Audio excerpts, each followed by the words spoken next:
Welcome in to the Devy Devotional Podcast, a show devoted to all things Devy and C2C. Hosted by John Arrington and Aaron Wilcox. This dynamic duo brings you actionable strategies with player-driven analysis for your Devy and C2C leagues. Let's dive in.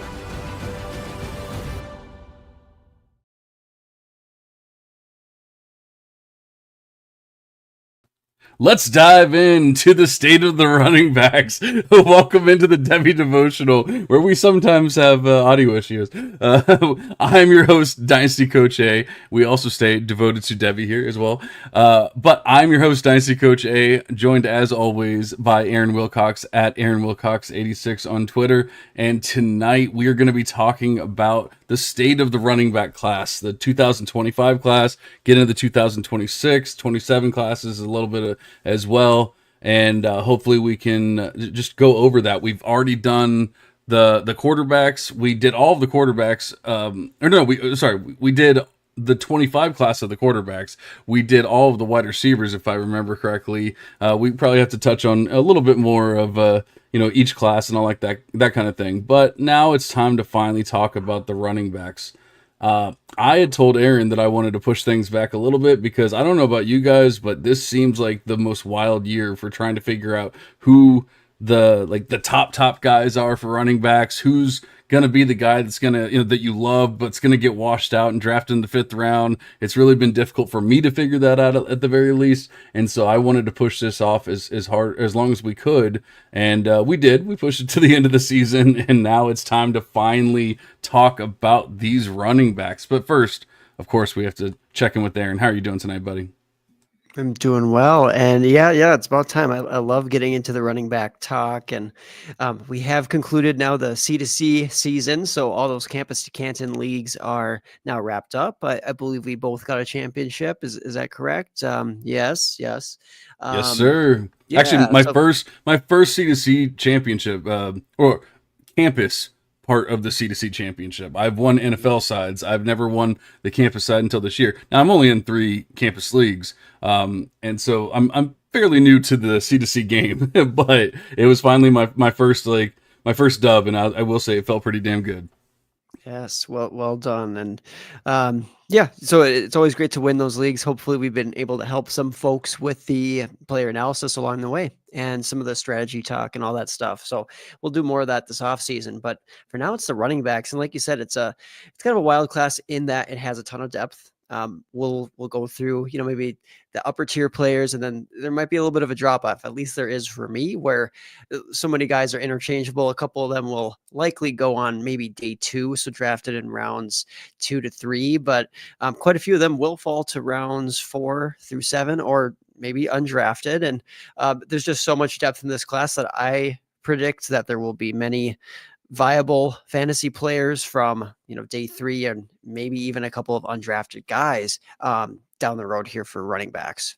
So at the end of the day, the running back position right now, we need that infusion of talent. Not all these guys are going to pan out, and not all these guys who are eligible are going to declare. So we've already seen some guys declare. We're not going to go through all of those guys yet because I don't even have a list, but Devin Neal today, Kansas running back, declared for the NFL draft, which is good. We thought he might actually declare last year, and that would have been awesome. I would have loved to see him running for the Dallas Cowboys this year, for example, instead of whatever garbage backs they've been trotting out there. But it'll be exciting to get into that here tonight. Damn, get bodied, Rico Dowdle. Sorry, buddy. Sorry about your luck. Neal's one that I've always kind of been, I don't want to say out on, but lower on. And yet here he is just kind of like sticking around in Devy Beth. And, it's like, I just don't know how to feel about him, but he's high. He's ranked higher towards the end of the season. I think he kind of crept up there towards the end, like had maybe get a solid finish, but he is finished higher than I expected him to. I will say that. And we have Toronto Dave in the chat as well. In Beth we trust, of course, and Mr. Magic, and he says, yo to you. Hopefully you can enjoy this. And then he asks a redraft question: Keenan or D Hop in full PPR? Keenan's injured, if I remember correctly, so I'm a little concerned about that. I would probably keep an eye on that injury, see what happens there. Uh, I honestly haven't even gotten into the week, so I don't know, but I'm going to say keep an eye on that injury. I don't do my projections and stuff until Wednesdays, so yeah, I'm not caught up yet. Let's see here. So, running backs, as we were talking about here, it's just a ridiculous amount of players, and I don't know how to feel about it. It's definitely nothing that I've experienced as a Devy analyst. I don't think that you've probably experienced it either, because you weren't doing this in 2016, 2017 when that class would have been coming out and everything. And I mean, as far as like at least podcasting and stuff like that, you were obviously playing fantasy football and dynasty and all that kind of stuff, but doing this part of the game, not so much. And so, sitting here and saying, we got 30 players that are going to matter, it just doesn't seem right. Yeah, no, exactly. We know some of these guys will fall off for reasons I mentioned earlier, and yeah, it seems crazy. You'll remember back to one of the hot take episodes, or the hot take episode earlier this season. One of my projections was, well, the kind of more mild one I just mentioned was this 2027. So the freshman class right now will vastly exceed expectations. It was talked about as a down class. So we'll talk about that later. I think there's certainly some optimism for that take, but even just more importantly or more bold, I said that this class that's coming out this season is going to be at or better than the 2017 class that came out into the NFL, and that was loaded with high end players. So we're talking, was it like the Fournette and Kamara and Mixon and Dalvin Cook and et cetera, et cetera. Aaron Jones. Aaron Jones, yeah. It was maybe one or two more. So yeah, I mean, it there's was at a very least a couple solid more. class. And I Yeah, there's at honestly least a think that- couple more. There's so many good players in that class. The thing is, and that's what I'm trying to quantify, is I don't know how to quantify it. It's like yes, there are a ridiculous amount of running backs in this class, but I don't know that there's that level of talent in this class. Maybe you'll disagree with me. I see a lot of good running backs. I don't know if I see a lot of great running backs. And that's just based on, like I fell in love with an Audric Estime last year. Well, he was like a tier 2 player, but he was really the only beyond. Once Jonathan Brooks got hurt, he was like now the head guy, because Jonathan Brooks, was kind of taken out of the equation and everything like that. Okay, well now it's Audric Estime. Well, I fell in love with him because I love the player. He was probably the most productive running back in college, in that class. And now, then he was a 5th round pick to the Broncos. He's looked pretty good when he touches the ball, but unfortunately doesn't touch the ball that often. And unfortunately, that's what happens with 5th round picks. Now, that's not going to happen with every player. And I was also a huge fan of Bucky Irving, and now we see what Bucky Irving's doing. And, we were both big fans of Bucky. And now we see what he's doing, in the NFL. So, just because you're a 5th round pick doesn't necessarily mean anything. But the point of the story is, I've just learned to really only try to fall in love with like the top tier guys. And as far as this class goes, I have 2. And so, like we can sit here and say we have 30 running backs, and I don't even know. I'm just throwing a number out there. I'm not saying it's actually 30. But actually, Andy Stars in the chat, he said, did someone say Bucky Irving fan? His ears were ringing. He knew he had to find us somewhere. We started talking about Bucky. Andy was probably the biggest Bucky fan. I thought I was, and then I met one Andrew Bucky Star, as we call him. I love that. I love that. Thanks, Andy.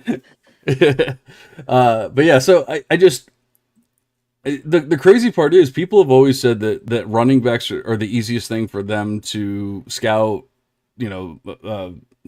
figure out, whatever. And I always kind of felt the same way, but I feel like the way that the NFL is leaning now, that it's not as easy as it used to be. Is that just a me thing, or are you feeling that too?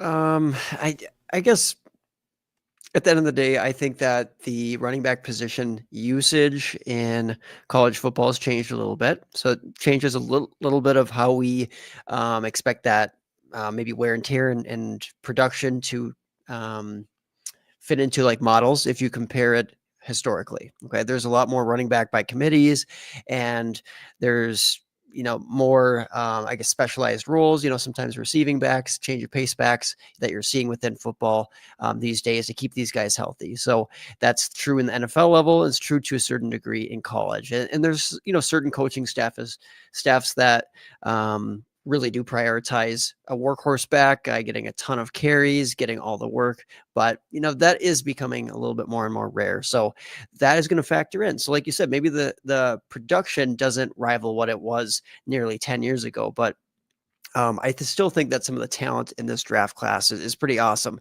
But I mean, that's high praise to get to the 2017 levels, because again, we listed off all those players.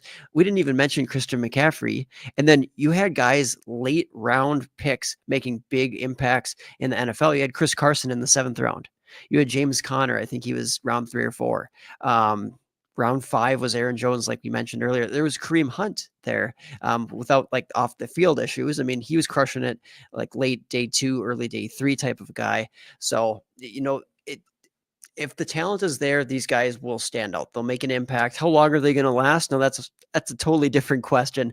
That's more of a dynasty valuation thing. Like, how much do you want to value running backs in dynasty? How much do you really want to invest in them? But if we're just breaking down the guys in this class, I think there's lots to be excited about. And I don't know if you wanted to start with some of these top tier guys, but there's certainly some high upside here at the top. Yeah, absolutely. I mean, the clear and obvious one is everyone knows at this point. Maybe there were some doubts and question marks at the beginning of the season, but I don't think there's a single person that doesn't have Ashton Genty out of Boise State as their RB1 in the class.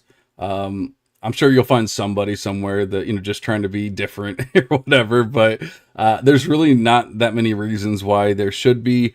Like I said, there were some question marks and doubts going into the season because it is a G5 program. It's very difficult. As a junior at a G5 program, you don't even expect those guys to come out. So, that was just from the start. But then once you have a Heisman-ish level season, then, of course you're going to come out. Like, what could you possibly gain besides maybe like some NIL deal or something like that, which could happen. I mean, probably still could happen. I don't know that he's actually guaranteed that he's coming out or anything like that, but I think we're all assuming at this point he is, and it's Ashton Genty at the top. However, there is another running back who was not in my tier 1 even probably 4 weeks ago or something like that, but in the past 3 or 4 weeks has jumped into my tier 1, and I'm wondering if you're agreeing. So I'm not going to lead the witness here. I'm going to ask, do you have anyone else in your tier 1 besides Ashton Genty? Yeah, I technically have 5 guys right now in my tier 1, but that doesn't mean that there's a little separation there, but enough for me to break, into different tiers. No, not right now. But from a production standpoint, like you said, Ashton Genty, clearly the one. And it was actually, it was just hilarious listening to some of those takes out there. Like he couldn't run in between the tackles coming into the season, right? He wasn't a good inside runner, or like he was lacking athleticism and this and that. And I'm like, are you kidding me? I mean, it's not like, I mean, he took a big step forward, right? With efficiency, with explosiveness, all of that. But I mean, he was still phenomenal last year. He almost doubled up his rushing yards. I mean, he had 2,288 rushing yards this season, 7.3 yards per carry. I mean, the guy was ripping off big plays like nobody else. And he was still involved in the receiving game, though not to the degree he was last year. So he's a receiving weapon. It's just, if you use this year's statistical output from the receiving game, well, you're not getting the full picture because the guy's very capable out of the backfield. I mean, explosive, very involved last season. So he's just kind of the full package. And I mean, is he going to be, as explosive in the NFL as maybe like a Saquon Barkley or somebody that elite of an athlete? No, he doesn't necessarily need to be, right? Nowadays, we can get very high end production out of guys like Jahmyr Gibbs, who aren't going to necessarily command the whole backfield. Or I don't know if that's a great comp for Genty, but I mean, some similarities there. They're not the biggest type of guy at the NFL level. I don't know if Genty is going to get 20 carries per game. That seems kind of unlikely, especially if they want to keep him fresh and keep him healthy, because he's like 5'8", 5'9", and he's 210-ish pounds. Like you'll see 215 out there. You'll see some 205s coming into the season. I don't know what he actually is. He'll be in that range, I'm sure. But at the end of the day, very clearly a talented back. But do tell who you have next after Ashton Gianti. I'm surprised by this, and this is me admitting that I was wrong, or I mean, I guess admitting that Debbie Beth was that was wrong here, because going into the season, a lot of people were giving Amarian Hampton love, and I just couldn't really get on board with it. You know, I just hadn't seen enough. I didn't know if I trusted the numbers, but more importantly, I just had a feeling that that offense was going to fall off. You know, losing Drake May, losing Josh Downs the year prior, and they had already kind of taken a step back. And then what if they take another step back? What are the odds that Amarian Hampton can go in and just be the stud? And I mean, I guess what I was using as a deterrent, or you know, something going against him, is now something I'm saying. Look at this. There's no one there, and yet he's doing it. You know, he actually put up more yards in one less game so far. I mean, actually, I guess they're bowl eligible, but you know, like whatever. So last year he had 13 games. He had 253 attempts, 1,504 yards, and 15 touchdowns, 29 receptions, 222 yards. This year in 12 games, he has more touches, but he also has more yardage. He has 281 attempts, 1,660 yards, 15 tutties, 38 receptions, 373 yards, and 2 tutties there. So, I mean, he's a part of the receiving game. He's a part of the rushing game. And honestly, uh, I feel like he's kept everything. In fact, I think his efficiency has gone up. In a worse offense, it just kind of, I didn't believe that he could put the team on his shoulders and run with it, pun intended, and I think he really did. And so that's why, I mean, the end of the season is why I think he's jumped up here, because in his last 5 games against Virginia, he had 26 carries for 105 yards, 2 touchdowns. Florida State, 32 rushes, 172 yards, and 4 touchdowns. Wake Forest, 35 rushes, 244 yards, and a touchdown. Not so much against Boston College, only 11 carries there for 53 yards, still a decent amount. And then 22 carries against North Carolina State for 185 yards and a touchdown, with 78 yards receiving as well. So, I mean, just obliterating teams at the end of the year. And, like, what are they doing? They're stopping Jacoby Griswell, or whatever the hell his name is? No, they're stopping Amarian Hampton. They're trying to stop Amarian Hampton, and he's not letting them do it. So I guess I've come full circle on him. Yeah, that's spectacular to hear. Just because I've historically been a Marion Hampton guy, so a couple people in the industry, myself, Felix Sharp, Todd Foster, FF Banterman, a couple of folks who've always been on team O'Marion Hampton. And, you know, it's taken a little bit of time. Like that freshman season, he wasn't the most efficient, but the tools are there. And sometimes trusting in that pays off. And Hampton, yeah, like you said, built on a really solid second season to have an awesome third season where, like you said, he's the focal point of the offense. Very hard to stop. Great as far as getting through contact, breaking tackles, staying up, and just being a bulldozer out there. So he's capable of breaking some big plays. He is on the slower side. Okay. So out of any of these elite backs, he is the slowest of the group. So or when I say elite, I just mean like maybe the top tier or so of guys in this class. He has the most question marks as far as that top end athleticism. There is a world here where he's like an Audric Estime or like a James Conner. And hey, you see that James Conner, he just signed a 2-year contract with the Cardinals. Those guys can last when they're good enough. I think that that's actually kind of a fair comp. It's not a perfect one by any means, but he's James Conner without the injury concerns.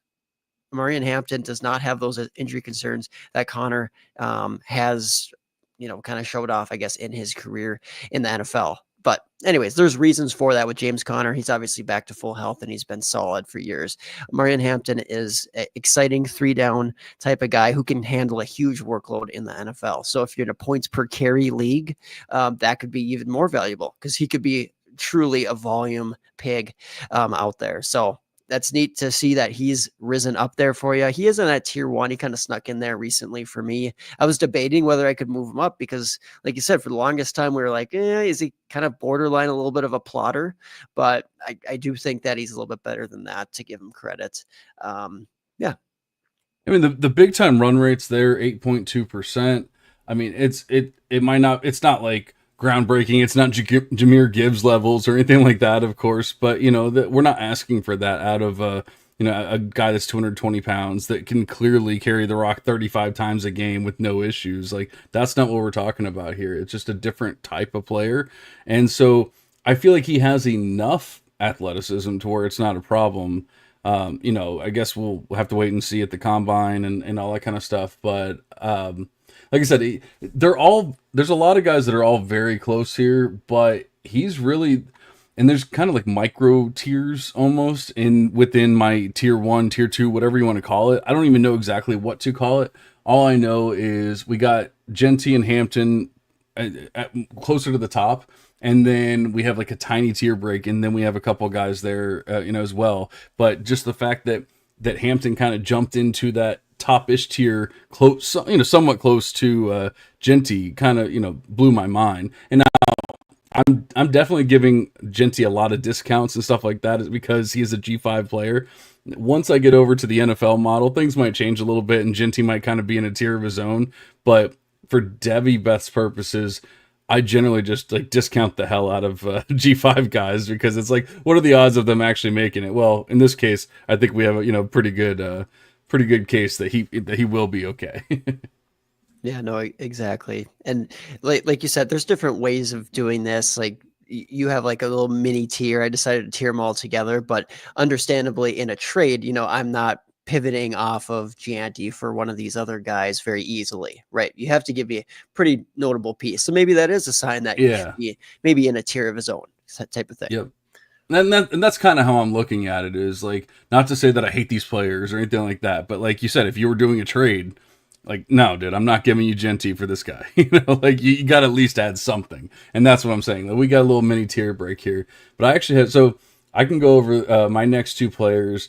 But I actually have a third player that was in this tier, or this mini tier, whatever you want to call it, and he's no longer in this tier. And so I want to see how long we go before we mention this name. I'm not going to bring him up because he's pretty far down my ranks right now. I'm not going to bring him up. I'm going to see if you bring him up. But the next two guys on my list are Nicholas Singleton and Trevion Henderson. Trevion was my number one guy for the longest time. At least in the class. There was obviously other players that were ahead of him and that kind of thing, but in the class, Trevion has been my number one guy for the last 2-3 years. Now he's, he kind of fell off towards the end, or the beginning of the season. Quinshon Judkins was getting more run. It kind of seemed like they were favoring Judkins, giving him a lot more of the carries and things like that. And then it just seemed like, maybe midway through the season, they're like, oh, wait, Trevion Henderson actually exists. And they started giving him the ball again. And all of a sudden it was like, oh, wait, there's the guy that we know. Getting back to the player, his numbers have probably fallen off a little bit, but 11.4% big time run rate, it's not like Ohio State's offense has been, firing on all cylinders or anything like that either. It hasn't been perfect like it's been in the past with 50 touchdowns with CJ Stroud and 40 touchdowns with Justin Fields and all that. It's been a good offense. It hasn't been that kind of offense. But just everything's there with the PPR points per touch, 1.37. Even the average season is still 1.1, which I love to see anything above that 1.0 number. But you start getting a 1.1, 1.2, and so on and so forth. You really start getting excited about that. Obviously, the scrim yards have come down a little bit because he's splitting carries with another viable running back and everything. But the efficiency has not gone away, and he's kind of that. Maybe in the past I would have said he could have been like a Jahmyr Gibbs level, and I'm not saying that he can't be, but I don't want to comp him Jahmyr Gibbs now because I value Gibbs so highly that I don't want to say, oh, Henderson has that kind of level anymore, or that kind of ceiling anymore. Maybe he does, but I don't know if it's actually realistic. But I believe that he is a very competent player that can score a lot of fantasy points for us. And so I love having him up here in the top still. And I'm glad that he kind of worked his way back up there because he had kind of fallen off for a little bit. Yeah. And I will say that I am more confident in Trevion Henderson's projection as a high end player in the NFL. So I would say that, yeah, Jahmyr Gibbs, fair game. And I understand that that might be blasphemy out there. I mean, he's splitting carries at the end of the day. That is why things are more muted with his production. And like you said, he's been very efficient in that role this season. He's been healthy. That's probably been the biggest knock with Travion. Can he really stay healthy for a full season? I'm not going to go the extent of saying like, oh, there were injury prone questions, but he needed to prove it. And he has thus far. He's still looked really good. He's one of the most explosive guys, probably the most explosive guy in this class. And I mean, his versatility is also awesome too. So if an NFL team already has an established back, he'll still be able to carve out a nice role. And he has that receiving upside. So you like to see it. He is my RB2 in the class. So I'm there with you as far as, I have him right there after Gianti. I have him officially in that same tier right now. I mean, I think I echo a lot of things you were saying there. Did you say that you had one other guy there kind of in that same territory? Singleton, Nicholas Singleton out of Penn State. It's so tough because like as an athlete and everything, he's probably on the same level or similar level to Travion, but he's definitely not put up the efficiency that Travion has put up or anything like that. And I mean, he doesn't really even seem to be as good of a running back. As Travion or as proven. Maybe he's more raw than a guy like Travion or somebody like that, but he's shown the athletic ability. The craziest part is, and it's kind of blows my mind that he's even as high as he is with this, because Debbie Beth values the big time run rate so much. He actually has the lowest big time run rate of all of these players that we're talking about here in the top tier at 7.5%. And yet he's probably the best athlete of all of them. So it doesn't make any sense. It's like, is he that bad at being a running back? I don't know. Yeah. I mean, he's the best size adjusted guy, or yeah, one of the bunch. But I mean, yeah, you can say that. I think a lot of it's the product of the offense, honestly. They are a good team, but I just really don't think that um, they're quite as good as advertised as far as breaking these guys out for huge gains. And I will say, here's the other thing to consider with Nick Singleton, because I'm not trying to dog on Penn State this season, because they are a good team. But Nick Singleton has been banged up. He went on a stretch there where he was just not very effective. He was clearly injured, and they hardly even played him in one of the games, or maybe they didn't play him at all. I remember because I was starting him and I was like, where is he? Like, I just don't understand what's going on. He had not only an illness, but some sort of a tweaked ankle that was affecting him for quite a few games there in a row. So that's why his carries went down. His effectiveness was down a bit, but he's still over 6 yards per carry this season. As a true freshman, he went for 1,000 rushing yards, 6.8 yards per carry, and he's continued to be involved as a receiver. So, in the subsequent years, he's proven that he's at least a reliable check down type of option, and we know what kind of athlete he is. Like you said, maybe he's not breaking those big plays within Penn State's offense right now, or just of late.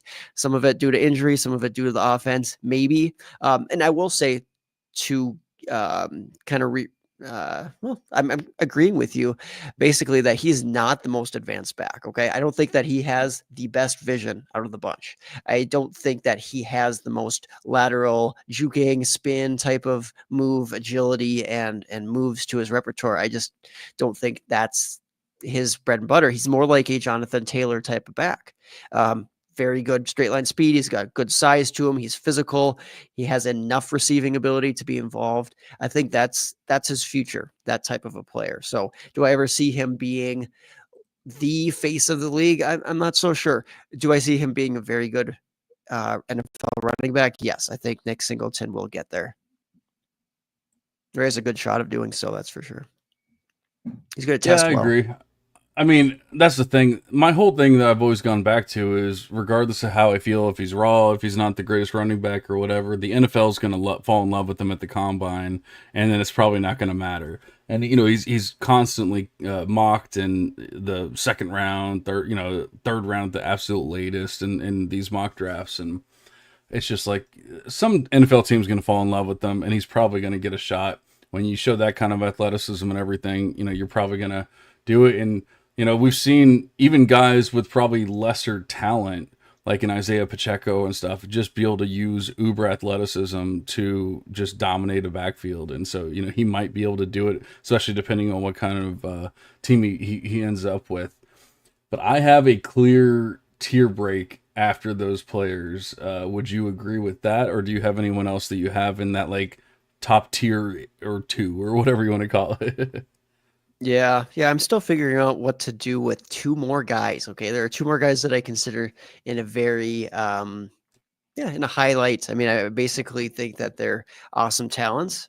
Do I think that they're going to quite touch like the Ashton Gianti, Travion Henderson level? I'm not sure. I'm still trying to work out if there's going to be a bit of a tier break there. And things like draft capital, athletic testing, landing spot, all those things will factor in to where I have them ranked ultimately for dynasty and prospect, rookie rankings, all of that. So still to be determined with these guys, but and I haven't done an in-depth analysis of film. I mean, I've been able to watch these guys play this season, been able to see some highlights, but I need to dive in a little bit deeper to some of the nuances of their game, because I had to move Caleb Johnson up a little bit, Iowa back. Not only have I continued to move him up during the whole season, but this last week, I mean, he just showed some wheels there that I was not giving him credit for. I really thought he was a little bit more on that plotter type of trajectory. And gosh, I mean, he was showing off some nice speed and breakaway abilities. So he is a guy who's continued to impress and do more and more and more. He's been a consistently involved receiver for an Iowa passing attack, which is not known for being any good. So I'm not saying he's some sort of huge weapon, but he's capable there of catching some dump off passes, and he's more athletic than I thought he was. He has workhorse type of size, and he's physical. He's good at breaking tackles. He has kind of that full package, and he's just an emerging player who I want to give some credit to. Just how much credit at this time is kind of the dilemma there. But do you have him close to this top tier at this time, John? So that was going to be the point that I made was, when I was saying comparing to the 2017 class, and obviously I know they weren't all top tier guys and that kind of thing, and it's easy in hindsight to be like, oh, well, yeah, of course I loved Aaron Jones and all that kind of stuff. But I'm thinking we have a tier, whether you want to call it one tier, two tiers, whatever, we have a top tier of four guys. And then we have a cutoff after that. And so that's why I'm like, man, I don't know if we have the top tier talent to rival 2017, where we do definitely have the numbers to rival 2017. And we can say, well, yeah, but we can make up with it because we could have two running backs for every team, or whatever. But I just don't know that the top tier talent is, because I do have a tier break there, a pretty clear tier break, I would say. But then I have like 8 guys. And Caleb Johnson is one of those players. And so it's just, and he was actually a lot higher for me earlier in the season. And he kind of did the opposite of Amari and Hampton. Like they kind of like two paths crossing in the night kind of deal where, more recently, Caleb Johnson was doing amazing, having some huge games, even Northwestern, 109 yards, 7.8 yards a clip, Wisconsin, 135 yards, 5.6 yards a clip. Then he goes to UCLA, 18 touches, 49 yards, 2.7 yards a clip, 35 rushes attempts against Maryland, 164 yards, but only 4.7 a clip, not really breaking the big plays, the big time run rates coming down. And then this past week, I don't know if maybe it was like a play or two that you were talking about, or if maybe you were thinking of a different game, maybe the Maryland game, I'm not sure. But against Nebraska this past week, he had 17 rushing attempts for 45 yards, only 2.6 yards a clip. So I'm wondering if you were thinking of the previous week against Maryland, because clearly not the greatest game. Yeah, I mean, from a rushing standpoint, no, not the greatest. It was a ground and pound, 13-10 type of game. And that's kind of what I expected out of Iowa this season, right? Low scoring offense, not a lot of, big plays. But guess what he did? He broke off a 72-yard reception. Yeah, I just realized he had 2 receptions for 73 yards and a touchdown. So well, yeah, and it was really the one reception for 72 yards, which was just like, wow, this guy is so good. But he's obviously being run out in a poor offense, an Sure. offense that has, opened up some holes for him, sure, this season, but he's made the most of it. Averaging 6.4 yards per carry in that offense is truly impressive. So Oh yeah. he's come around with some big plays in the rushing game and the receiving game this season.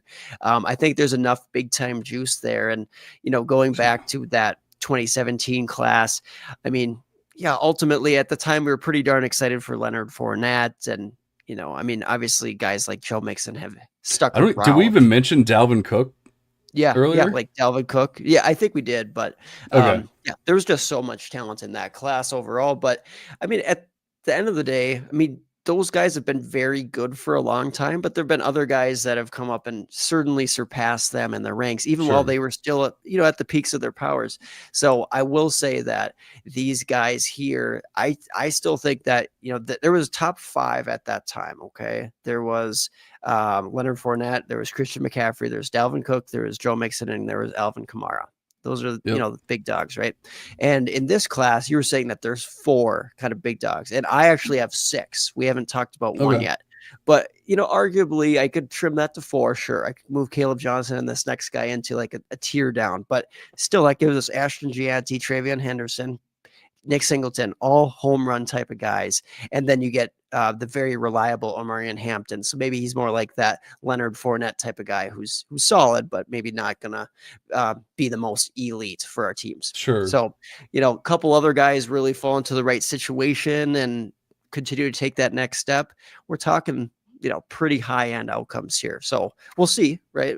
Things have to come together. It's not like this is just some foregone conclusion that this class is amazing. Some things could fall out, but yeah, I'm intrigued. But do you want to hear my last guy? Yeah. Let's hear it. Okay. This is a guy where understandable if anybody has dropped him this season. But people are dropping Travion Henderson for some reason. I don't get it. And you shouldn't be dropping Quinshon Judkins that much. You can drop him some. I get it. He has not been the most explosive. He has not been the most effective by any means, but he has shown from early in his career that Quinshon Judkins can take on a large workhorse type of volume and role better than what at time was just some Devy darling Zach Evans. No, Quinshon Judkins was the real asset. He was the real type of prize out of that backfield at Ole Miss. Now he has moved on to a timeshare type of situation, but if he was some sort of trash back, they would give Travion Henderson all the touches, right? No, Quinshon Judkins has earned it.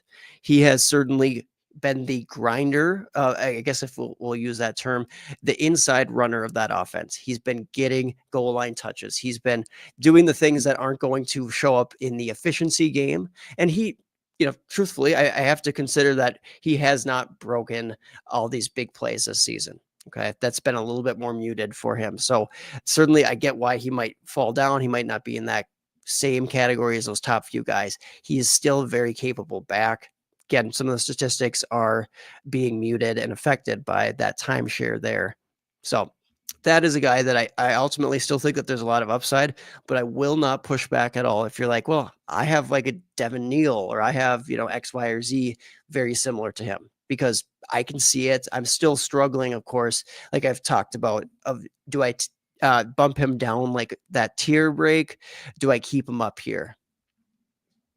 So Quinshon Judkins was the player that I was talking about that has fallen so many places for me. You figured it out. But I mean, so like I said, I have a giant tier here. And that's why I'm kind of with you. Like I don't know exactly how to rank them. Some of these players are literally tied in the model. So it's like, what do you even do? How do you differentiate? Obviously, it's going to come down to draft capital, landing spot, like things like that. That's how you're going to differentiate here. And at that point, it should be a lot easier once we get landing spots and we do things like that. Some of these guys are probably going to be backups to players. Some of them are not, and things of that nature. So he has fallen off. Like you said, the efficiency is just not there. He was much higher towards the beginning of the season. Like I said, him and Travion kind of like swapped roles at one point because it was the Quinshon show. And Travion was almost, just completely forgotten. And then at one point, it was almost like they said, we need Trevion to be Trevion, and then they started using him, and I'm thankful because I love him as a player. I think he's explosive. Once again, he's a top tier player for me, and not to say that Quinshon wasn't ever a top tier guy for me either, but I always had kind of more question marks about Quinshon than I ever did about Trevion. Trevion's whole thing was, can he stay healthy?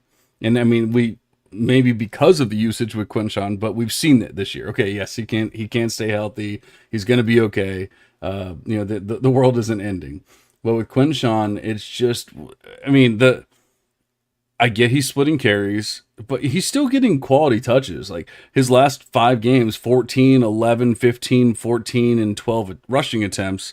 And then, a couple receptions sprinkled in here and there. So, I mean, it's not like he's not getting any touches or anything, but he's not putting up these amazing games. And I know they've played some decent teams here, but you're talking about 2.9 yards per carry, 5.4, like things like that. So just not showing uber athleticism. I don't think that anyone's ever said that Quinshon Judkins was going to be this uber athlete or anything like that. And, so maybe is the NFL falling out of love with those players? Because, I mean, if an Audric Estime, who's this badass, most productive player in his class, is going to get shut down because he's not as athletic as maybe people want him to be, could we see something similar with Quinshon? Maybe not 5th round, but like maybe 3rd or 4th round or something like that, and you just don't get the draft quality, the draft pick that you're looking for.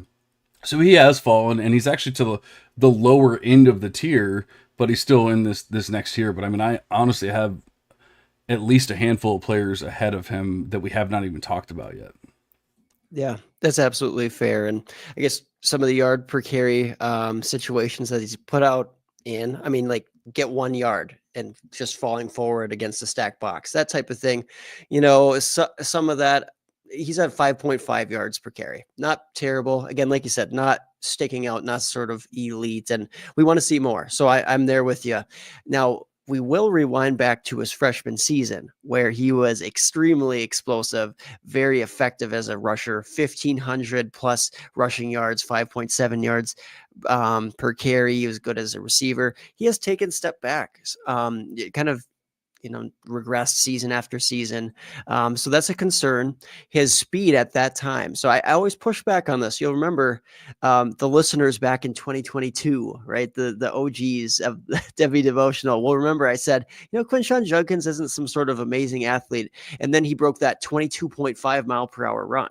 Do you remember that? Yeah, that's right. Yeah. And everybody's like, Quinshon has elite speed. This guy is an amazing athlete. He's going to be this great, explosive back. And I'm like, I don't see that consistently. Like, that's just not really his game. And then he was able to, have a pretty good freshman season, taking a step back since then. But guess what? Earlier this season, Quinshon Judkins hit 21.4 miles per hour. So it's not quite in the 22s, but 21.4 for Ohio State. That's still great. Yeah. That is pretty good. So the guy's not washed. He's just, I don't know. He's just not quite as explosive as maybe people once thought. And that's fair to rethink the ranks there, but I still like the ultimate upside. But I am curious on some of the guys that you have, maybe similarly or just above him too in your ranks. So this is kind of the getting into the tier where I'm not 100% sure that all these players are coming out. In fact, there might even be a couple players that I would assume are going back. And I know it has not been the most spectacular year for him either, but I have a Trevor Etienne up there as well. Like originally, Trevor Etienne was even up in like my tier 1, kind of like Quinshon, but just, between splitting carries, maybe not quite being as efficient, like that kind of thing. Just hasn't been the year that we were hoping for out of Trevor. And so he's fallen off a little bit, but he's still up here. He's still put up, pretty quality numbers throughout his whole career. I just don't know that he's actually coming out. And so I don't really even expect him to come out. If I had to, guess one way or the other, I would lean the other way. So him, and I'm kind of feeling the same way with Jordan James, another player that, we've talked about for a couple of years here, but I'm just not 100% sure that he's coming out. But then we have a third player that I'm 100% sure is coming out because I will be interviewing him at the Senior Bowl. And that's my boy, Jarquez Hunter. I never gave up. People are starting to come back around on Jarquez Hunter now, but holy crap, I can't wait to interview that dude. Yeah, I'm excited for that opportunity that you're going to get. Yeah, I mean, guys will be flocking to, Devin Neal or, whoever else at the Senior Bowl, and you'll be like, no, you got to give some recognition here to Jarquez Hunter. So they shout out their SEC back. Obviously been stuck on that Auburn roster, so it's not like he's going to be play. He's not in a situation that's allowing him some of the luxuries of these other, high-end SEC programs, or like the old Pac-12 type of lack of defenses. He's been playing stout competition for years and still been doing pretty well with some ups and downs along the way. But yeah, I mean, I like those names that you shouted out there. I think I'm with you, Trevor Etienne. I mean, yeah, he's fallen down a bit. The talent is still there. Georgia's, first of all, he's been banged up, right? Some ribs recently, and I'm not sure if there's something else before that. And then I don't know. I mean, if he'll ultimately stay, it's kind of like that Alabama and Georgia backfield. Very rarely do we see one guy featured there, and these guys still declare regardless, because they understand that the NFL teams are looking for traits. They're looking for guys from these backfields, regardless of maybe a lack of production. So I still think that Trevor Etienne will think about getting out of there, because, I mean, if he's smart, he sees what's there at Georgia. Like, he sees that Nate Fraser's there, that Roderick Robinson's coming back, hopefully healthy next season. I don't know if we'll see some of the other backs there transfer out, but Georgia's always got some really good incoming guys, and or now the transfer portal, right? They're tapping into that. That's how they got Trevor Etienne. I think, he might as well get out, but there's no guarantees he does so. But one or two more names. We've already mentioned Devin Neal a bunch of times. He's up there for me. Kansas back, been very reliable, high workhorse types of workload this season, improving as a receiver, so he's very capable there. Damian Martinez, Miami back. So former Oregon State guy, understandably, like, his production's been better because he played for Oregon State, and now he's playing in the ACC for a very good Miami team. And at times he has looked sluggish this year. So I guess those are some knocks, but the guy is still physical. He's still capable of breaking some big plays. He's capable enough as a receiving back. Is he special? I don't really think so, but he could also be a very solid back for an NFL team for a long time. And then you mentioned Jordan James. I think, like a DJ Giddens, he's up there for a lot of folks. Neither one of us have been extremely high on DJ Giddens, but he's still a talented back who I think could, making an impact for some sort of an NFL backfield. Is it a lead workhorse type of situation? Probably not, but we've seen guys like Tony Pollard, become like leading backs for Tennessee for the season, or for stretches in Dallas. So I think that DJ Giddens, in that similar light, no, we're not going to call him like a absolute beast or a stud, but he could carve out a role there for, a good stretch of time at the NFL level too. Yeah, and Martinez and Neal were my next two players, so I'm right there with you. And I am lower on Giddens. I always have been. I feel like I've always been a little bit lower than you on Giddens, but he's the player directly under Quinshon Judkins. So it's not. It's just, like I said, it's a huge tier. I don't even know. There's going to be such an easy answer when it's all said and done. But right now, I have it ordered the way I do. But I mean, I would almost say just flip a coin and just choose one of them and hope for the best. Just to keep the ball rolling here, I'm going to get to one of my favorite players. I think. Hold on.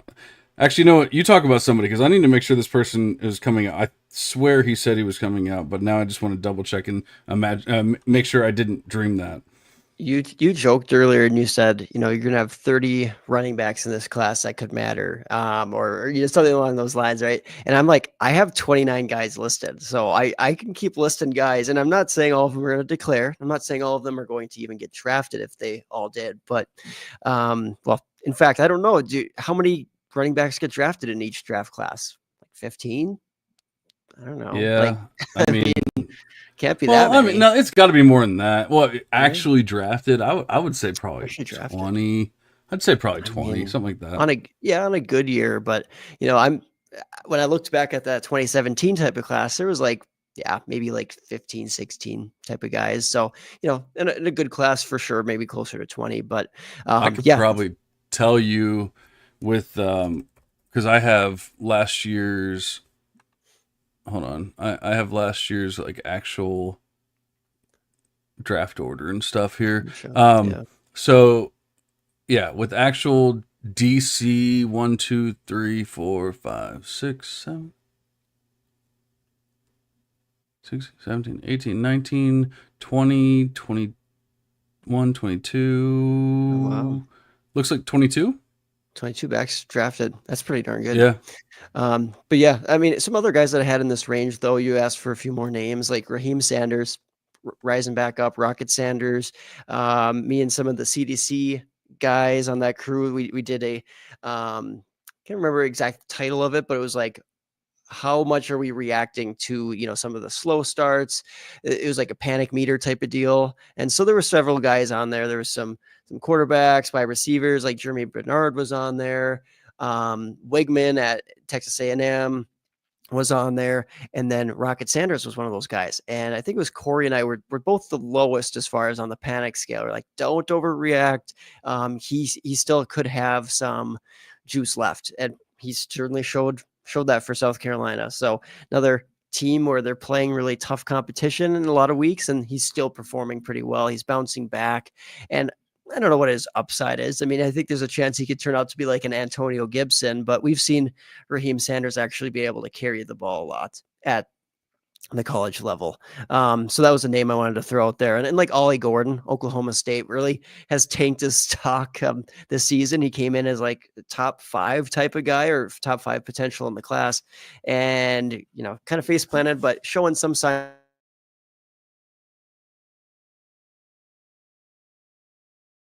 Oh, we lost Aaron. Lost something. While he's figuring that out, you back? Hopefully I'm back. Oh, you're back. Something got unplugged. Sorry. Oh no. All right. Do you remember what you were talking about?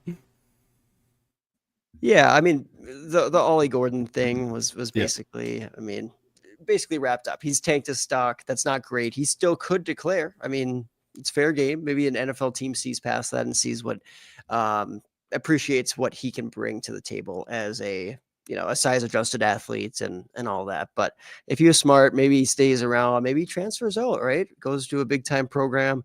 I don't know exactly the best landing spot for him, but maybe he goes to Ohio State. I don't know. Something interesting, huh? Ollie Gordon to Ohio State. We'll see. Yeah, and he's in the mix for me too. But like I said, he's another one that I would expect to go back. I just can't imagine that he comes out after the year he's had. Our good friend Andrew Cooper is in the chat, and he says, "Let's talk tight ends, Loveland or Warren, or." And so I'm gonna give you, Aaron, a lightning round: Loveland or Warren, or who you got? Who's your tight end one? Those are my 1-2. Right now it's Warren. You can check back, once those guys get into, situations, draft capital, whatever. Number 3, Harold Fannin, Devy Devotional favorite. Of course. Can't go, Coop, by an Coop episode. probably doesn't even know about Fannin yet. We've just opened his eyes to Harold Fannin. He's about to go grind some film, and he's going to come back next week and be like, oh yeah, I'm a fan. Yeah. Yep, he says boom shakalaka. I like it. Harold Fannin, I mean, they wouldn't let him jump into the Blitnikoff for best wide receivers, and I don't know why, because he was so good. He could literally qualify as one of the best wide receivers in the nation, but he's a tight end. And I get it. It's at the G5 level, but I mean, he is the Ashton Gianti of tight ends. That is literally not, Damn. I don't think it's not really extremely bold either. I mean, he's so dominant. He's so much better than every other tight end in the entire nation this season. And so I'm not saying like from a historical standpoint, nobody has ever done that, but Harold Fannin, he's breaking records. I mean, or at least close to it. I think he's winning fantasy football matchups for people.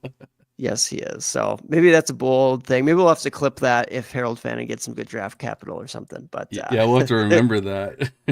Yeah. Right, but back to the running backs. So the player that I was trying to look up, I must have dreamt it because it's just one of my favorite players, or maybe I just heard somebody saying, "Oh yeah, he thinks he's going to come out." But do you think Dylan Sampson's going to come out?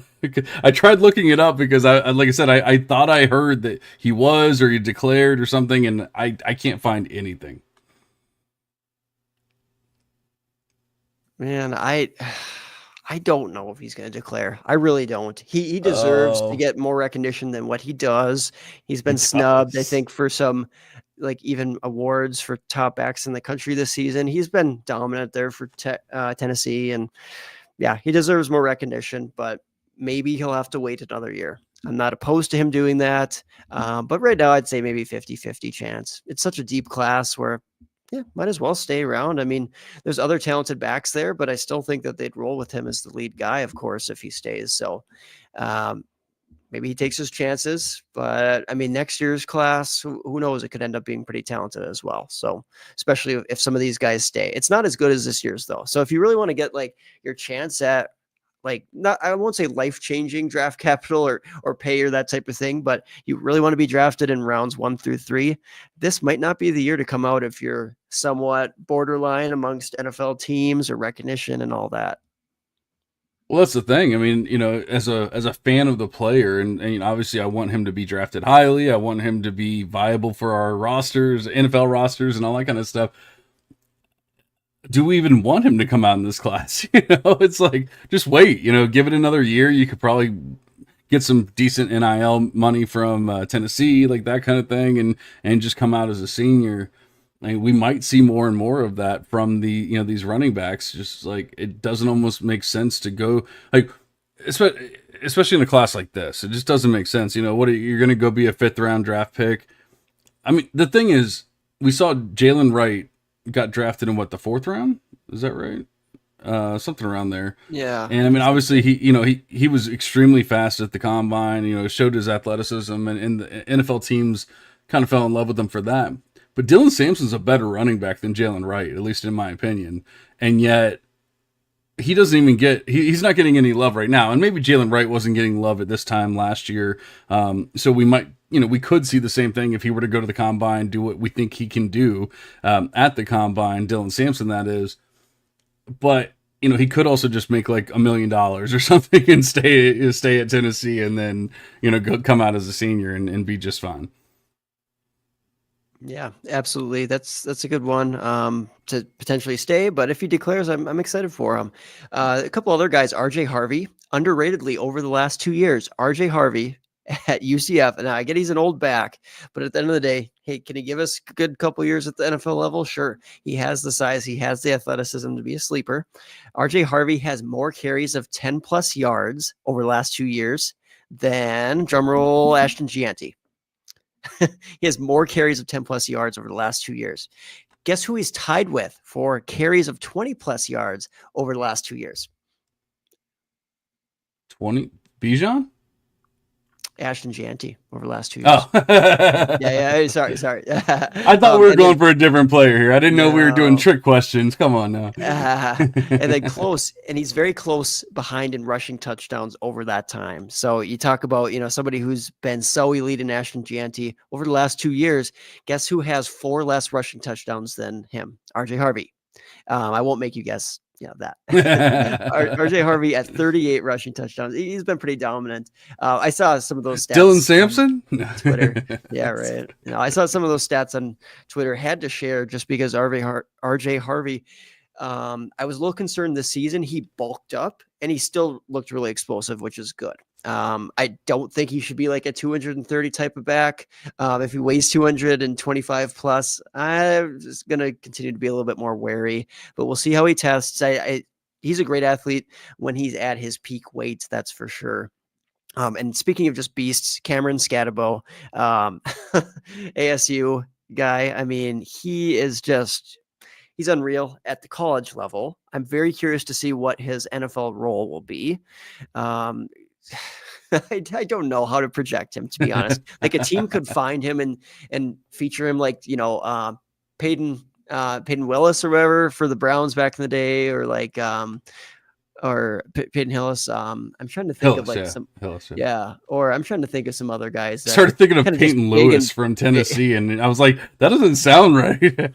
Yeah, I mean, in the right system, though, a team could just say, you know what, Scatabo is just going to be a grinder. He's going to just get a ton of carries, get a ton of goal line work. He could be exactly what a Jamal Williams was for the Lions. Could you imagine him on the Lions replacing David Montgomery? Cameron Scatabo, he would be awesome fantasy asset on the Lions if David Montgomery moved on. I don't know. He might be signed through next season, but just kind of a fun thing. I'm not saying it's going to happen, very slim odds, but just seems like a guy that Dan Campbell would love and then would also feature at the goal line for like 20 touchdowns every year. I think I actually just figured out. I've always loved. Well, I won't say Andy Starr, A Star, from the Devy University pod, my co-host on that pod, it has been the biggest Scataboo. It's actually Scataboo, not Scatabo.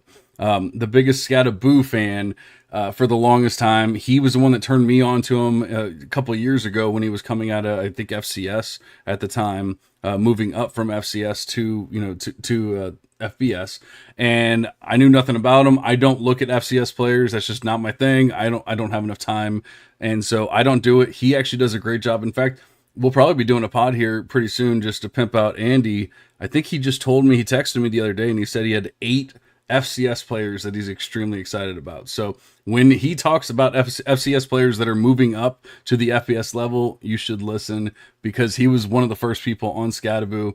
And so I have him in my C2C leagues and things like that because of him, but I've never really truly paid attention to him for like Devy purposes. I've just never really thought of him that way. And so I guess I just haven't paid attention, but I think that I have a situation in the spreadsheets where some of the spreadsheets are showing Cameron and some are showing Cam. And so I actually have 2 different players in there. And so I have to actually combine the 2 and figure out what's going on there. So yeah, that's not going to work out. But I wanted to ask you, because we started talking about guys like RJ Harvey. You mentioned Cameron Scataboo here. We're at a clear tier break from the players that we were talking about before, right? Or do you still have them in that same tier here? Yeah, that is honestly a work in progress. Like how much am I really discounting those guys compared to like a Devin Neal, a Trevor Etienne? Because I certainly have those guys further up in my ranks compared to, like you said, RJ Harvey, Scatabo,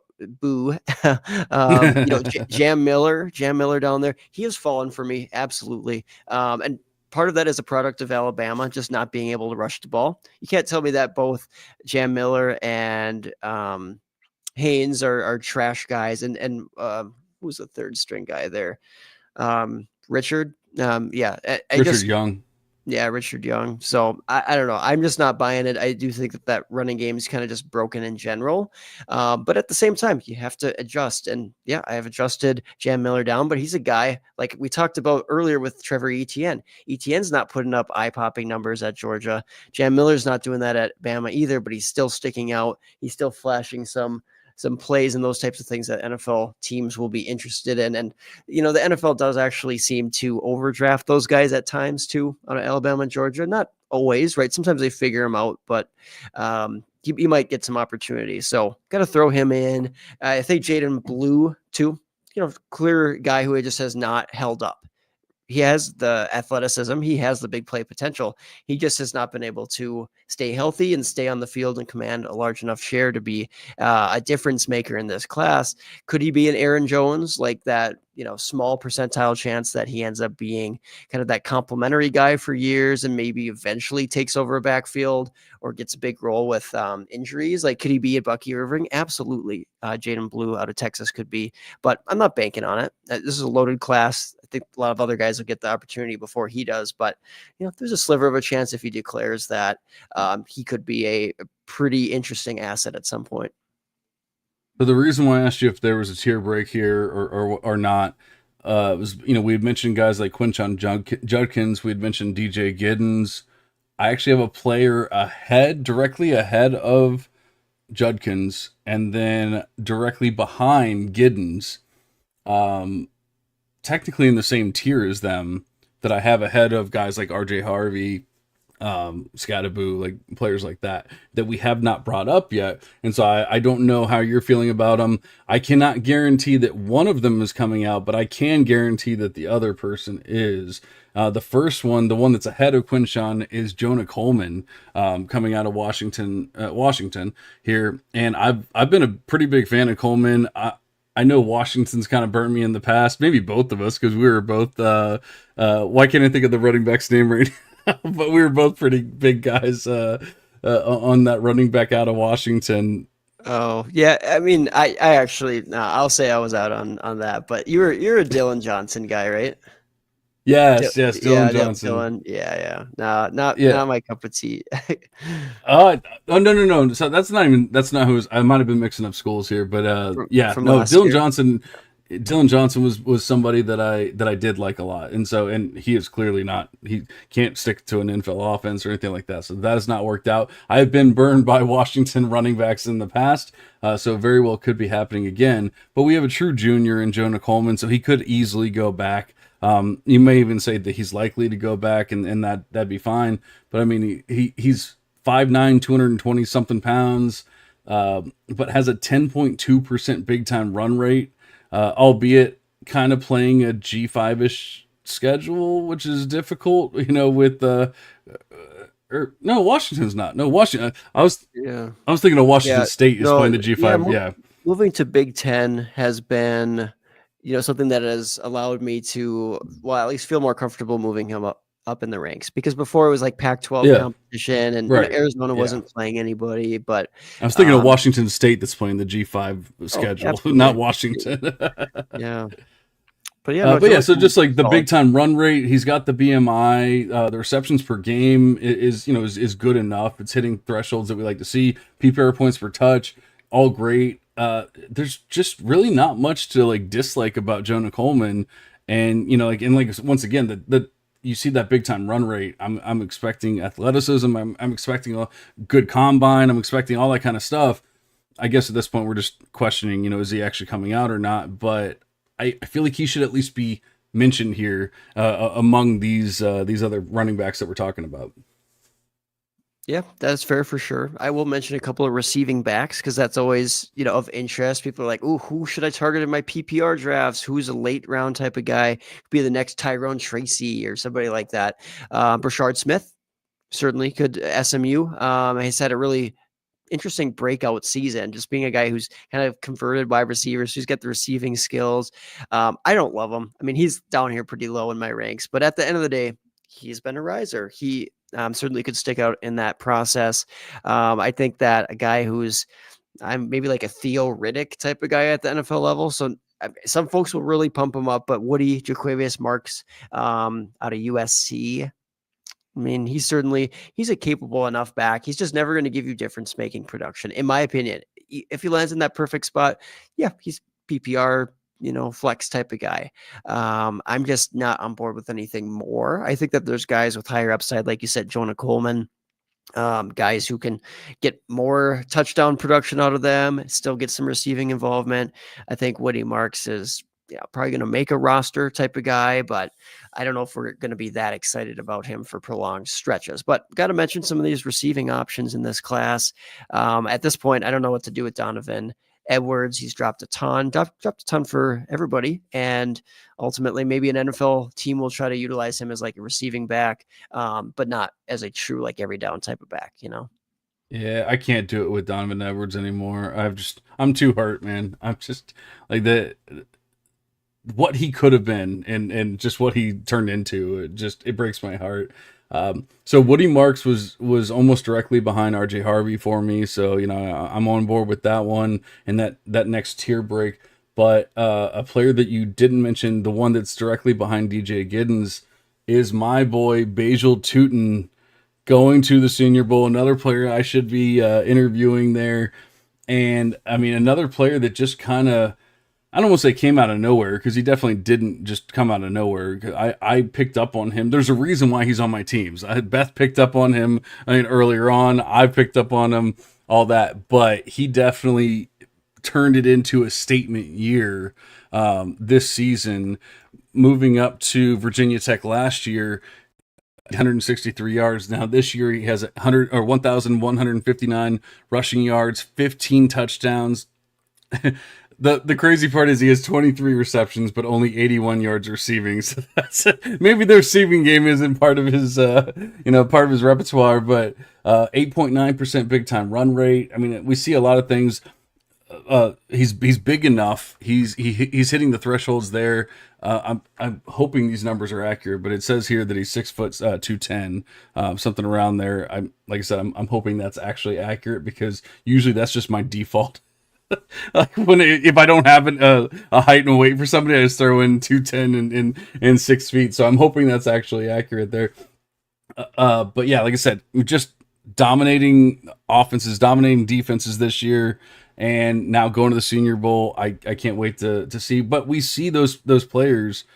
Andy's in the chat, and he's saying Tootin, another FCS gem.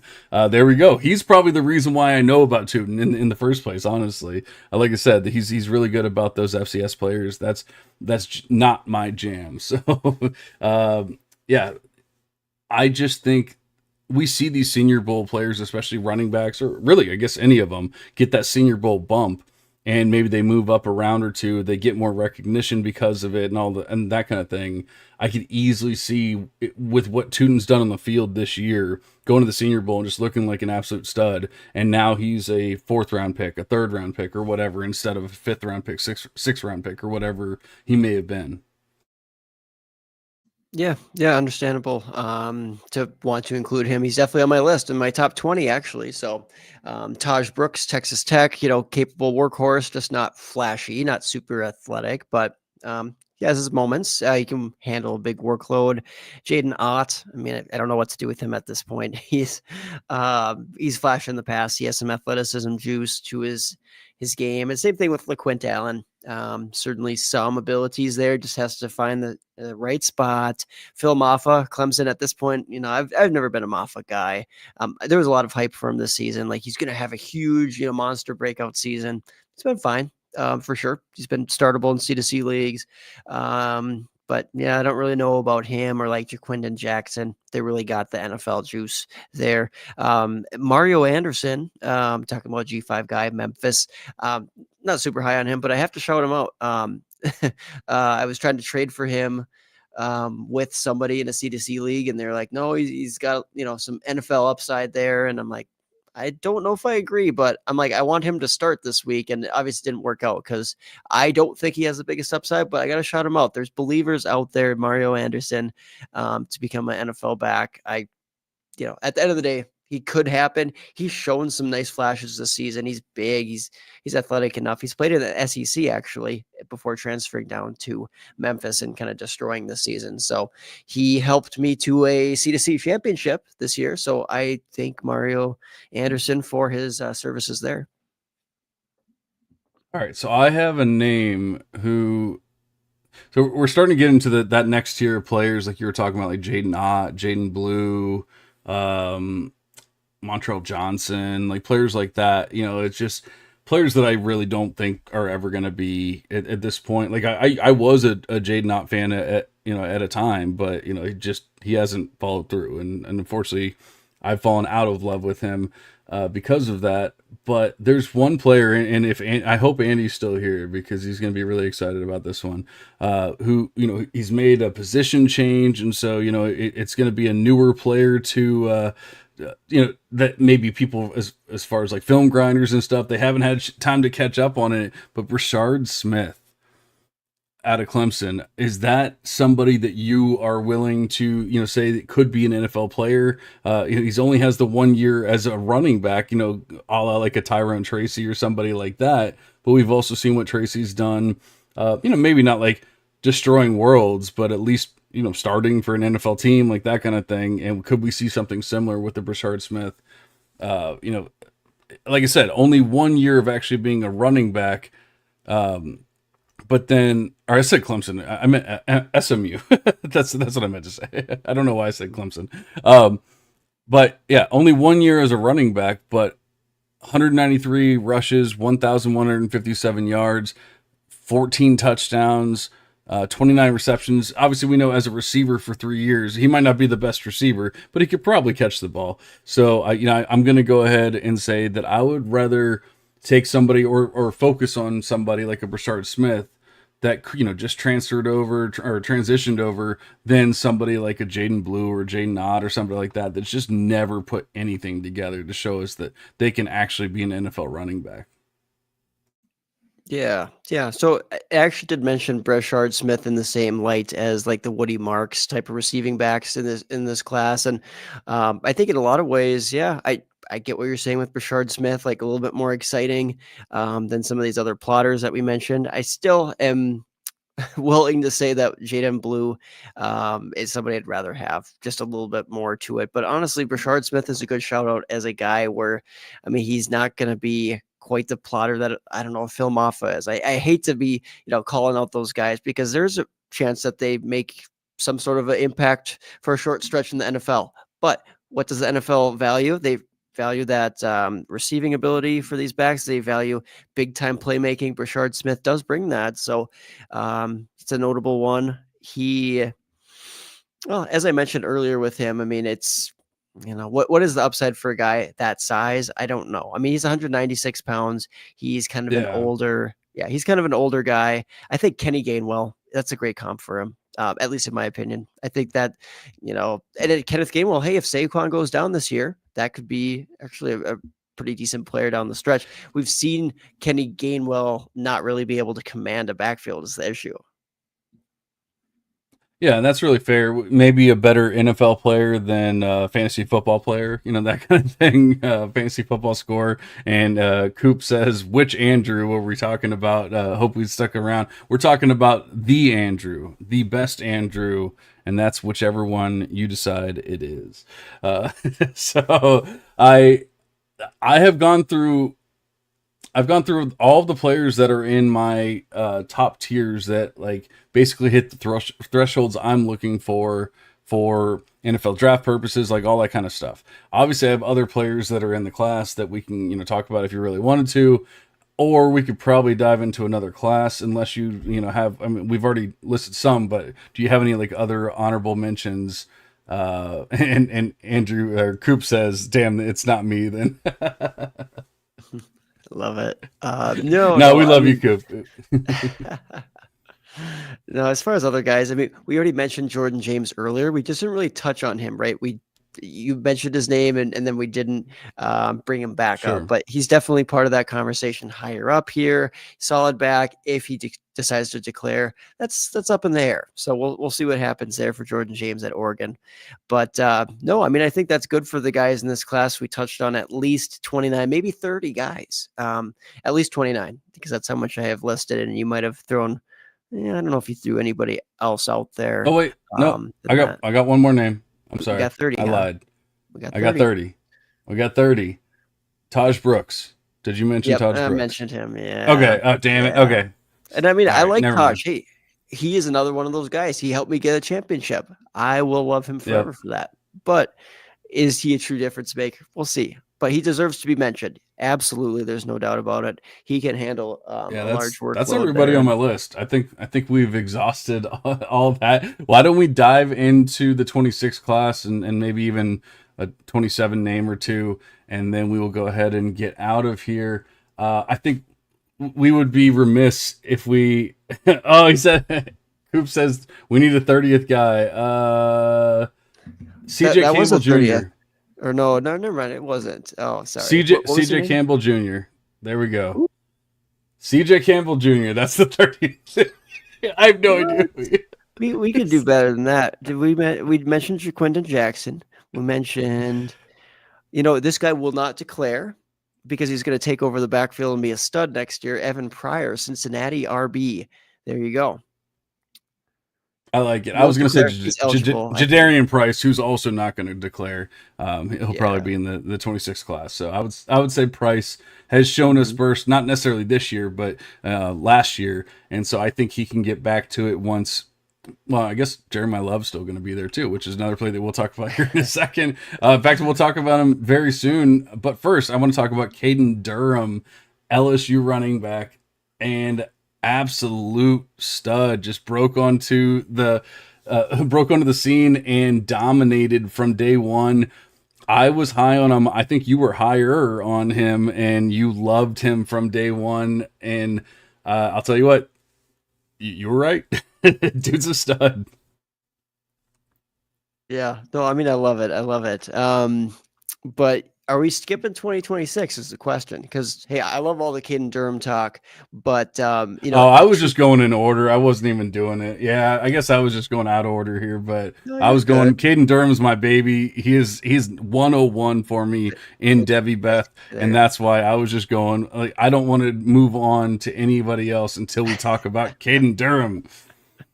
Another one of my babies, if we're talking about 2026 or just a guy who would be next up there, regardless of class, actually, Jeremiah Love, running back at Yeah. Notre Dame. And so you just mentioned him, but I mean, we were more so talking about like Jadarian Price, who is a solid back, but Jeremiah Love has relegated him to the 1B type of role there at Notre Dame. Jeremiah Love is pulling off, hurdles, great receiving back. We knew that, right? Coming out of high school.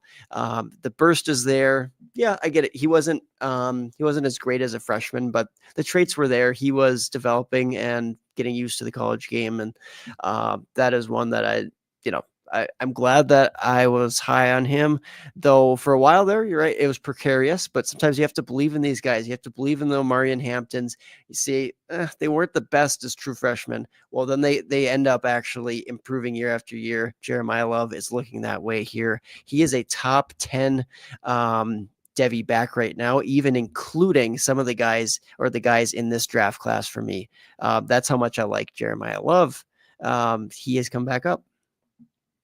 Oh, absolutely. And I have to give you your flowers on that one too, because I was not a Love fan. I was not in love with Love, and he has completely proven me wrong. He looks like a completely different player than he was his freshman season. I don't get it. I don't know if there was an injury involved or what, but he did not look explosive. He did not break big plays. He didn't do anything of the sort. And I get that he was playing behind a stud in Audric Estime, but I just I don't get how you can look like a plotter and then just look like an amazing player this season. Maybe he's just one of those kind of guys where it's like it takes the 5th touch, it takes the 10th touch. Like you need to get into a rhythm or something to that effect. I don't know, but he looks like a different player this year.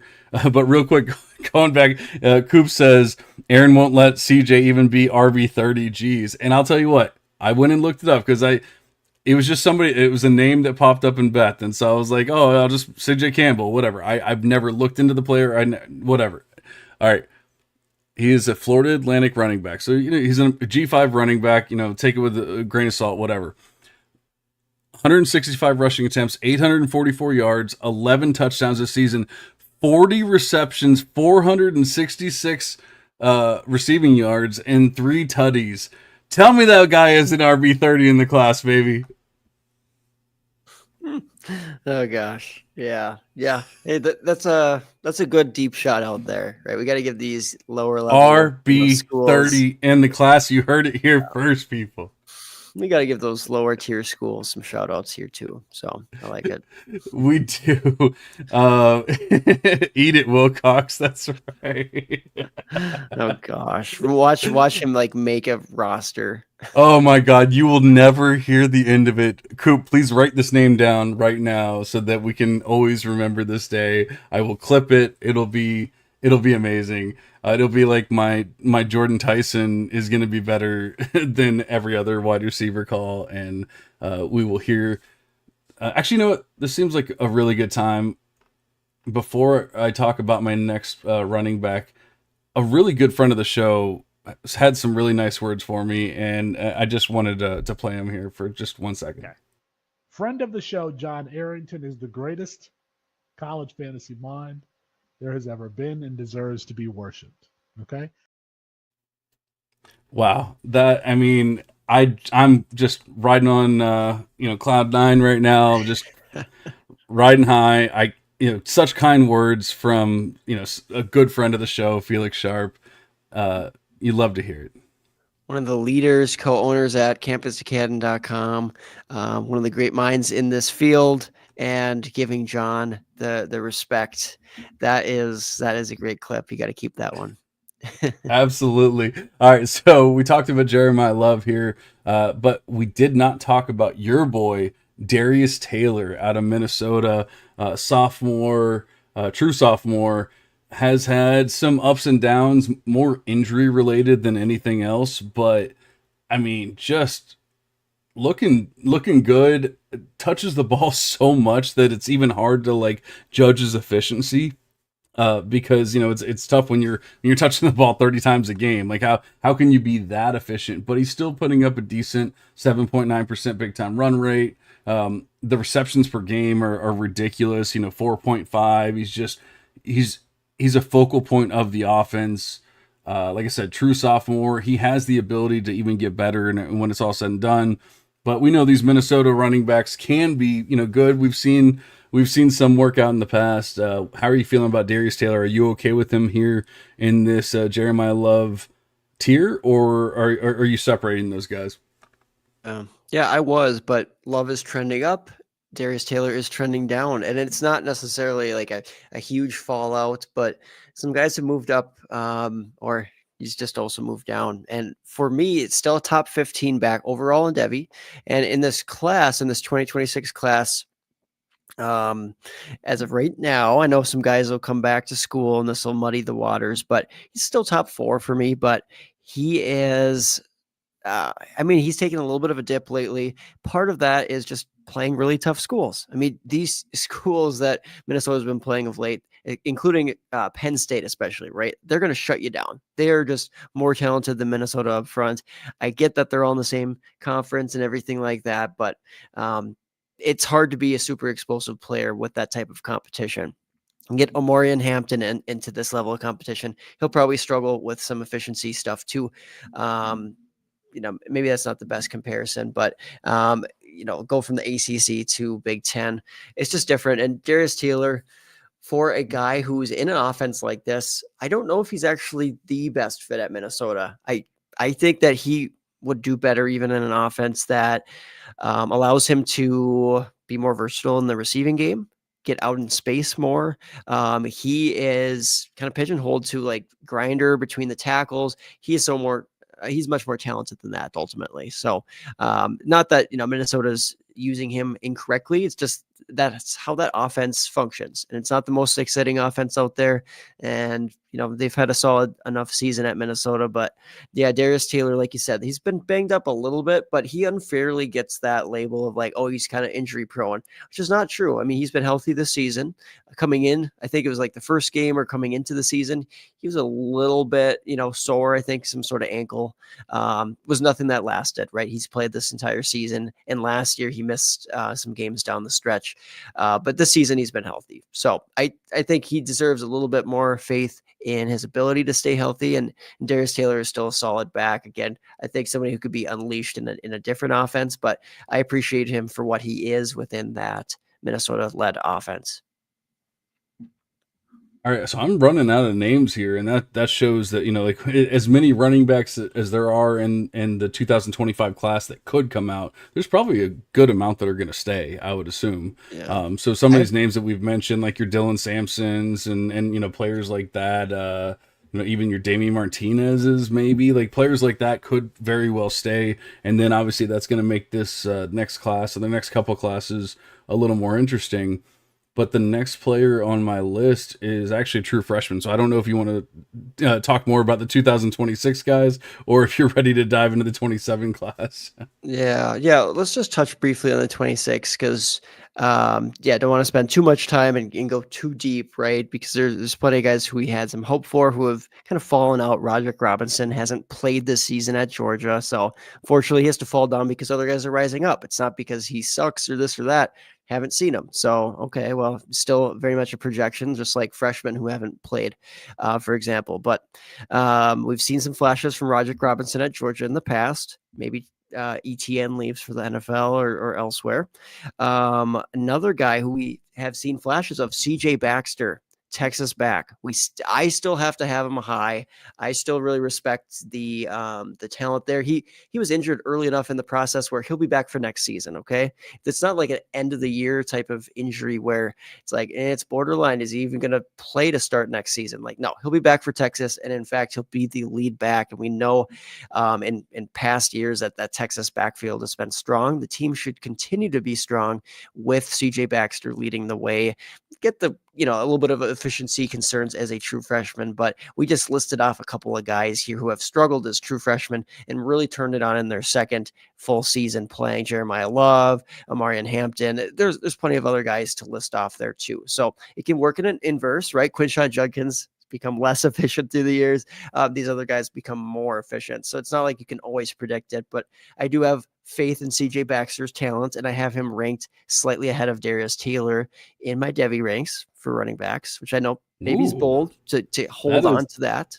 That is bold because we have a combination of a player who didn't quite look like we expected him to look when he was healthy and then went down with injury. I mean, I was probably the biggest CJ Baxter proponent. I have him on 3 out of 3 of my, actually 4 out of 4 because I have a Devy league, Devy only, and then I have the 3 C2C leagues, and I have CJ Baxter on all my teams. And yet I can't even say that I'm that high on him. Yeah, maybe we need to hash out a trade there. We might need to because I like the player. I have question marks.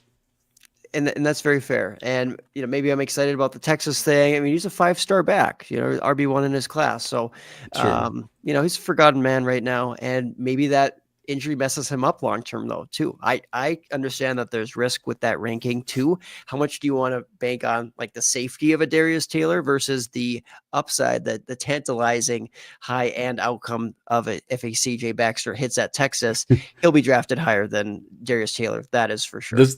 This will probably ruin our trade, but remember this time last year, you were also a big Jaden Blue fan, and we see how that worked out.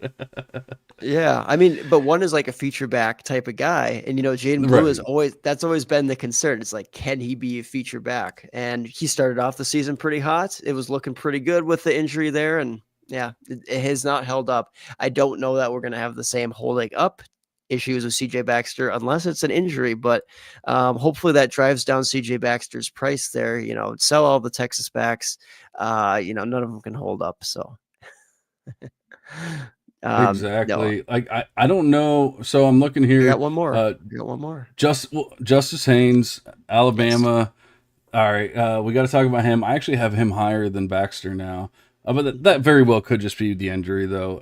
It's not. I have him higher too, though. So that's fair. Yeah. It's not like they're that different. But we actually have seen Haynes produce. Albeit in a very small sample. I mean, he still only has 120 attempts through 2 seasons of college football here. So not the greatest, but very efficient when he does touch the ball. And probably not the most efficient offense. We've seen Alabama struggle this year, and yet. He's still sitting at a 9.2% big time run rate, 1.4 PPR points per touch. I'm sorry, 1.19 PPR points per touch, 1.4 receptions. That's the only thing that scares me about him. He's really not huge in the receiving game or anything like that. And the only other one that I want to talk about from that class, and then we'll touch on the freshman real quick, get out of here, is Mark Fletcher out of Miami. Now, we saw Damian Martinez come over, and I'm a big fan. I've always been a big fan of Damian Martinez. Who knows if he's actually going to come out or not. But if let's say that Martinez does decide to come out, could you see Mark Fletcher taking that role? I know there's also another player that we could talk about in the 27 class that you're a big fan of. You could foresee taking that role, but maybe he's not quite built to be a workhorse either, whereas Fletcher is. Yeah, that's the thing. Fletcher could take over that Martinez role, plus he already has a role in the offense, right? So it's always hard to project how that split's going to work. Maybe they want to keep Fletcher in the same role that he's at right now, where he's not necessarily the focal guy. He's not the lead back, but he is a piece that they can throw in there for some drives and goal line work. I'm sure he'll get an uptick in goal line carries now that, or assuming that Martinez leaves. So I don't mind that shout out at all. Like you said, Justice Haynes has to be mentioned at Alabama. You already did, but as a high 4-star type of guy, like borderline 5-star type of talent, he's been good there. He's been down the stretch better than Jam Miller, right? It was pretty close earlier in the season, and now we've really seen that Justice Haynes, not that he's been spectacular by any means, but he's still been good in just Alabama offense that's not running the ball as well as you'd expect outside of Jalen Milroe as a rushing quarterback. So that's going to suppress those backs production there too. But yeah, I think that Mark Fletcher was a good shout out. Quentin Joyner, he's a guy who certainly I still like. USC, I think I wrote him up in the Devy guide for Campus Duquesne this year. So I like Quentin Joyner and Bryson Washington, just a riser there for Baylor. We got to keep an eye out for because he's had a really awesome season. Not a guy who was on my radar before, but he certainly is now. So, yeah. And we mentioned, getting into some freshmen here. Do you want me to list off a bunch of them and you tell me if you have any of them super high or what do you think there? I mean, there's only 5 that matter. So if you want to list more than that, then I have 7 that I think matter, but some of them, I mean, one of them is not really going to show up very strong for production this year. Maybe a couple of them, but I have Caden Durham, LSU running back, right? Been very good this season. Been playing with a broken toe half the season, like a metal plate in his cleat. Insane. And he's still been good. So yeah, very, very promising player. That's why his efficiency hasn't been even more spectacular as a true freshman. And he plays in the SEC and he's like 200 pounds, right? That's also kind of a limitation, but Taylor Tatum, Oklahoma running back, guy that you and I liked as the RB1 in the class, still have him very high. But Nate Frazier, running back at Georgia, just looked really good this season.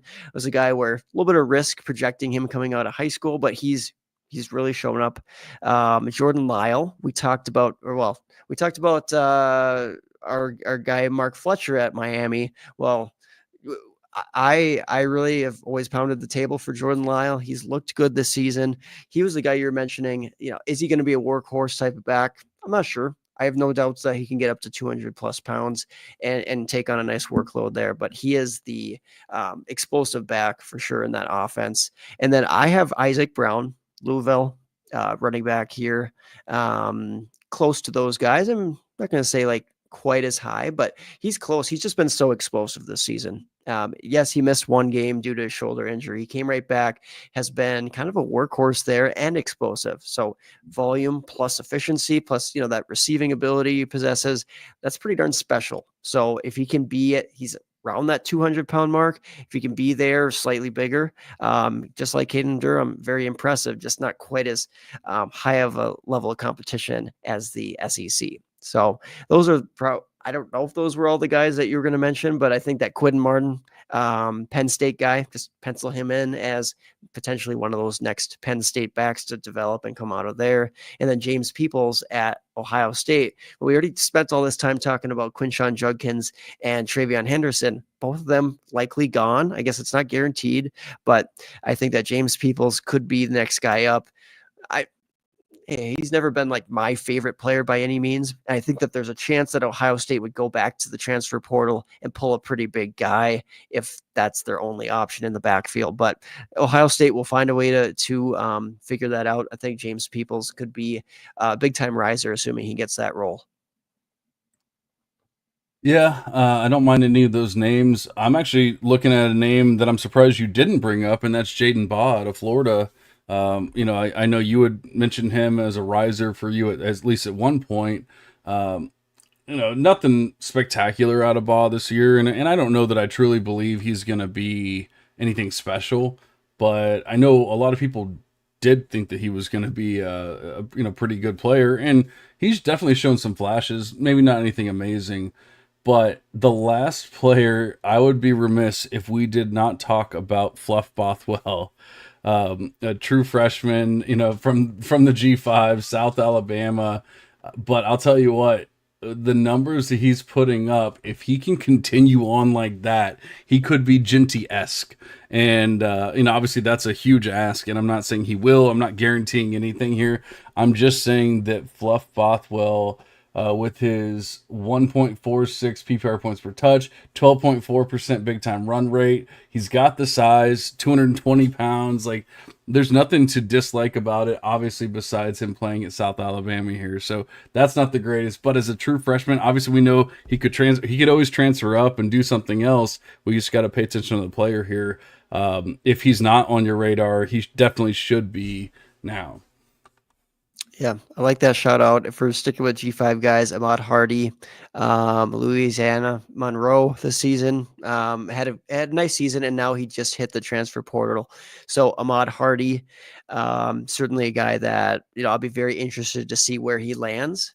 It could be another instance of a guy just going to too high of a level of competition. I hope he goes somewhere like the ACC or something like that to succeed, but we'll see with Ahmad Hardy, but got to shout him out. Like you said, Jaden Baugh, he was next for me, but just a little bit of a drop off with where I have him ranked compared to a couple of those guys, but he's not far off at all.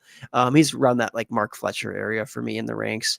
And then like Jarek Gibson at Texas. I mean, I just would have hoped that he, with the struggles that Texas has found, getting a consistent running game going, like Jarek Gibson has just not really stepped up at all there at Texas. So again, I think that I have more faith in, CJ Baxter coming back and dominating, or somebody else stepping up. But yeah, there's some other guys that we've liked in the past, Keidron Young, Peyton Lewis, keep an eye on those guys. We know that Jordan Marshall at Michigan might be the next man up, though he hasn't seen the field this year. Same thing with like David Eziamume. Yeah, he's seen the field a little bit. He's been injured most of the year. Actually, he started to come back. We thought he was going to be shut down, and Clemson's like, let's bring him back. Let's see what he can do. So, we haven't seen much of him, though. So those are just some names you don't want to forget about in this freshman class. Yeah, anybody else you want to mention? Did you mention your boy, Jordan Lyle?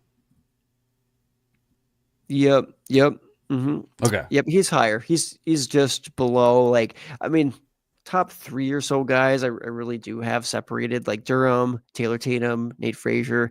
More comfortable with projecting those guys compared to Jordan Lyle. Just a little bump down playing for Miami. Probably splitting some work there next year, but he's going to be efficient. He's a very exciting player. Need him to get up to that proper weight, which I think we'll get an updated listing of him this next season, which closer to 200, I'm sure.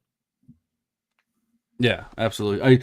I couldn't remember if you had talked about him or not, but that is a very detailed look at the state of the running backs. We talked about all of them, baby. We even got our boy CJ Campbell, RB30 in the class, mentioned. Basically our favorite player in all of Devy, if you will, and above all these players, Dylan Sampson, get out of here. Give me CJ Campbell Jr. and it's our baby, right?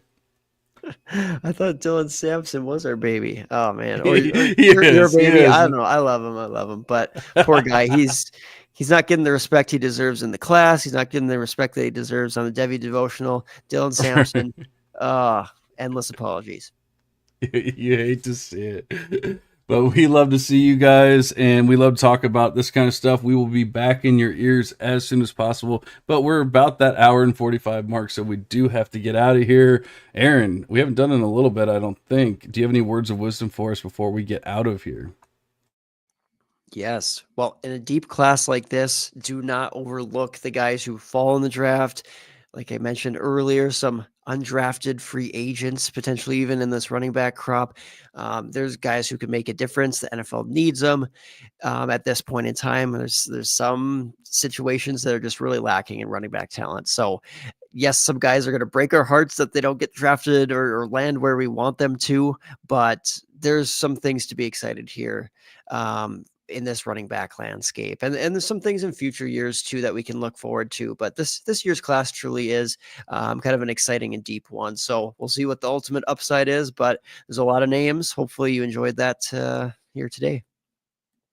And a lot of those names are going to matter when it comes to February, March, April of this upcoming year, going into the draft and all that kind of stuff. So we started talking about them here. We've obviously been talking about them for a while. We will discuss them even more via mock drafts and all kinds of good stuff coming up here in the next few weeks and months and all that kind of good stuff. But for now, we're going to go ahead and cash out. See you guys.